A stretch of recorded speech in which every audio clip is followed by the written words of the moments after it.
Expected na po ito. Sigurado kasi talaga na magdadrama na naman ito si Mr. Bato de la Rosa. At ang bagong drama niya ngayon, this time, I should be apolitical. Magiging politically neutral daw siya.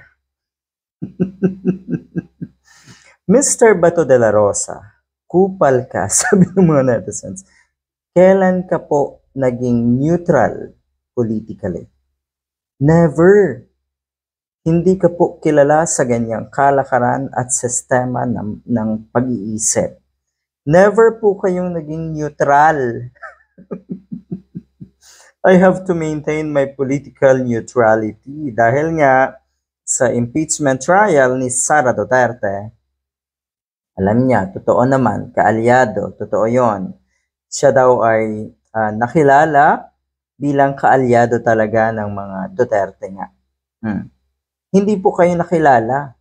Kayo po ipinangalandakan nyo po. At doon sa mga kilos nyo bilang senador, ipinakilala nyo rin po ang sarili nyo na senador ng mga Duterte at hindi talaga senador ng taong bayan. Yan po ang katotohanan, Mr. Bato de la Rosa. Kupal daw po kayo, sabi ng mga netizens. Huwag po kasi masyadong halata. Halatang halata na po kasi kayo. I should be apolitical. Ano ibig sabihin na ito? Na umaasa pa rin kayo na makakalusot kayo? Makakapasok kayo? Diba? Sabi nyo dati ay nalulungkot kayo dahil nga, eto yun, sabi niya, nalulungkot kayo. Kasi daw pag hindi kayo makapasok kasama si Bongo, wala nang haharang sa impeachment ni Sara Duterte. Tapos ngayon, as a sitting judge daw, I have to maintain my political neutrality. Ginagawa niyo po ba talagang tanga? At niloloko niyo ba? Ginagago niyo po ba talaga ang mga kababayan natin?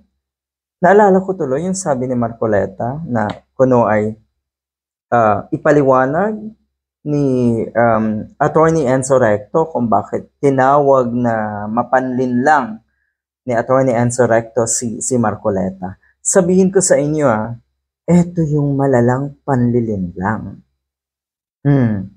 Napakalala po, Mr. Bato de la Rosa, kung paano nyong lokohin, kung paano nyong gaguhin, kung paano nyong dayain, at magsinungaling ng wagas sa mga kababayan natin. Tapos magmamalinis kayo?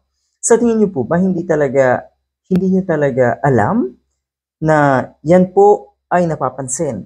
Dahil obvious na po yung mga ginagawa niyong panggagago nga sa mga kababayan natin.